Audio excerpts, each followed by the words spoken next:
Bonjour, docteur Fofana. Bonjour, Abraham. Vous êtes à Conakry. On vient juste d'avoir une information selon laquelle Yari Briki a été arrêté. Est-ce que vous pouvez confirmer cela? Mais non seulement je le confirme, Yari Briki a été arrêté, la présidente des femmes de Dixine a été arrêtée, la présidente des femmes de Matam a été arrêtée, et on a au moins une soixantaine de jeunes arrêtés et qui sont à la gendarmerie mobile numéro 3 de Matam. Au moment, à l'instant même où je vous parle, ils sont en train de les embarquer dans le camion pour les amener à la Sûreté nationale sous instruction du gouverneur de la ville de Conakry. Qu'est-ce qu'on reproche alors à toutes ces dames? Voilà. Écoutez, on ne reproche rien à ces femmes. Ce qu'on reproche, c'est le fait qu'elles soient arrivées à l'aéroport. Et ce qui est particulier dans le cas de ces femmes et de Yari Briki, c'est que Yari Briki a été arrêté au moment où le président n'était même pas encore arrivé. Yari Briki est venu jusqu'à l'aéroport avec ses bonnes femmes qui étaient dans sa voiture. Elle est montée pour aller voir réellement si le président arrivait à l'aéroport national ou international. Donc Yari était à l'aéroport national. Et le président devait venir à l'aéroport international. Et Yari, c'est la présidente des marieuses de Conakry. Yari est inconditionnel de la Cellou. Tout le monde connaît Yari. J'ai vu Yari pendant la campagne. Et dès que le gouverneur a vu Yari, elle a demandé à l'arrêter avec toutes ses femmes. Et puis Yari s'est retrouvé comme ça en détention à Matam. Alors, ce que nous avons fait, c'est qu'on a envoyé une délégation de l'IFDG à Matam pour demander que ce n'était pas normal de garder ces bonnes femmes dont le seul crime est d'être présentes à l'aéroport pour accueillir leur leader. On a dit que ce n'était pas normal. Et le gendarme, il faut le reconnaître, le commandant de la gendarmerie mobile de Matam a obtempéré, a donné une liberté provisoire à Yari et à ces bonnes femmes qui ont passé la nuit. Je pense que le gouverneur de la ville de Conakry, qui s'est rendu compte que Yari a été libéré, est monté sur le créneau, a dénoncé la situation, a menacé le commandant de la gendarmerie numéro 3. Mais Abraham, c'est extraordinaire parce que on a cherché Yari, malheureusement son téléphone était éteint, il n'y a pas de lumière, son téléphone était éteint. C'est à 23 heures que les gendarmes ont débarqué chez Yari, hier nuit à 23 heures, juste ce matin à 6 heures du matin. Juste ce matin, on l'a arrêté pour l'amener à la gendarmerie. Alors tu vas me demander quel est le crime de Yari. Je dis, le seul crime de Yari, c'est d'être venu à l'aéroport, accueillir la cellule. Le seul crime de tous les jeunes qui sont arrêtés, c'est le fait qu'ils sont venus à l'aéroport pour accueillir la cellule. Voilà. Et qu'est-ce que l'UFDG, en tant que parti leader de l'opposition, compte faire maintenant? Ah, non, l'UFDG va prendre toutes ses responsabilités. Hier, nous avons vu le compte rendu de Mamadou Bakri tout à l'heure. Hier, on a eu un conseil politique extraordinaire pour tirer les leçons de cette situation. Nous avons mis les différentes commissions parce qu'il ne faut pas parler pour parler. Il faut donner des choses précises, hein, parce que là, Cellou est un homme qui aime la précision. Donc, on a mis une commission médicale qui est allée dans les hôpitaux pour évaluer la situation, pour identifier les malades, hein.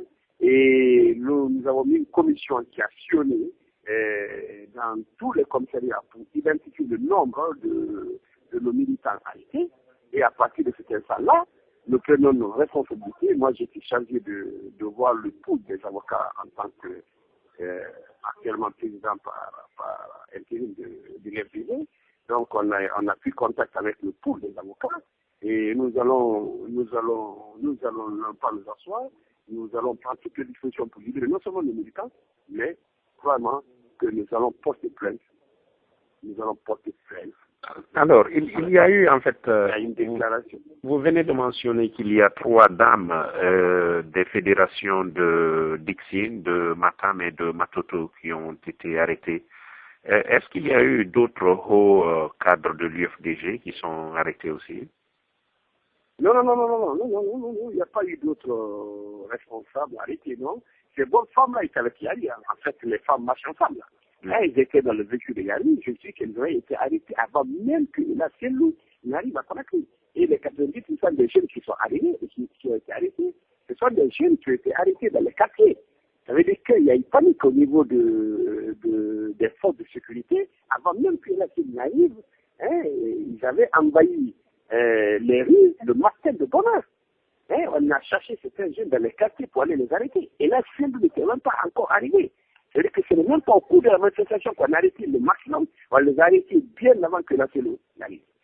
Voilà, c'était une façon de nous intimider. D'accord. Voilà. Et qu'est-ce que vous pouvez nous dire par rapport à ces 3 personnes qui ont été tuées? Écoutez, Abraham, vous savez, quand on parle de décès, il faut voir le corps. On nous a parlé de décès, je ne peux pas ni confirmer ni infirmer. Je ne peux pas infirmer parce que quand on fait disparaître un corps, on ne peut pas voir le corps. Hein, les preuves ont été données qu'il y a eu 3 mois, mais à ce moment, en tant qu'homme politique, je ne peux ni confirmer ni infirmer. Donc, vous voulez dire que vous n'avez pas vu les corps? Non, on n'a pas vu les corps. On ne les a pas vus à l'hôpital, mais je te dis que des situations comme ça, un mois et une semaine, 2 semaines après, tu es capable de te rendre compte qu'il y avait des corps. C'est comme les blessés. Les blessés dont on a énuméré les noms, c'est les blessés qu'on a vus à l'hôpital. Il y en a qui sont blessés, qui sont peut-être dans les quartiers, qui ont peur de sortir, c'est des fois qu'on les arrête. Mais pour le cas de ces... Pour le cas de ces morts, normalement, les morts, les cadavres doivent être dans les morgues. Mais écoute, ce que je suis en train de dire, il n'y a pas de cadavre dans les morgues, il n'y a pas de cadavre à l'hôpital, mais nous n'avons aucune preuve. Si tu c'est comme le 28 septembre. Il y a eu des morts qu'on n'a jamais pu jamais venir. Si on tue des morts et qu'on les prend, même là où on ne les connaît pas, on ne peut rien dire. Nous n'avons pas la preuve, nous parlons de ça sur la presse. On nous a dit qu'il y a des morts, on ne peut pas infirmer, on ne peut pas aussi confirmer. C'est pas possible. Nous attendons, nous suivons cette situation de près. Nous avons mis des gens sur le terrain qui vont nous remonter les informations et vous serez informés au fur et à mesure. Voilà la précision. On vient de l'hôpital. Alors, ce qui est particulier, maman va aller vous faire le compte rendu tout à l'heure. Là, on vient de l'hôpital et on allait voir les blessés et avec Ella Selou. Le compte rendu par balle, voilà, les blessés par balle, et ce compte rendu sera fait par l'attaché de presse qui est Maman Bari tout à l'heure. Et finalement, en ce qui concerne l'arrestation de Yari Beki et les autres femmes, qu'est-ce que vous allez faire aujourd'hui? Mais attendez, nous sommes en train, Abraham, de prendre des dispositions pour libérer, pas Yari Beki seulement, de libérer tous nos militants qui sont détenus par les voies les plus appropriées.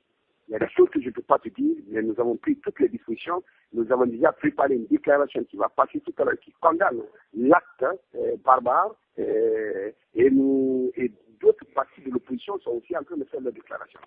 Mais au fur et à mesure, je pense que dans la journée, je pourrai encore vous donner plus de précisions par rapport à tout ça. D'accord. Merci bien, Dr Fofana. Ouais.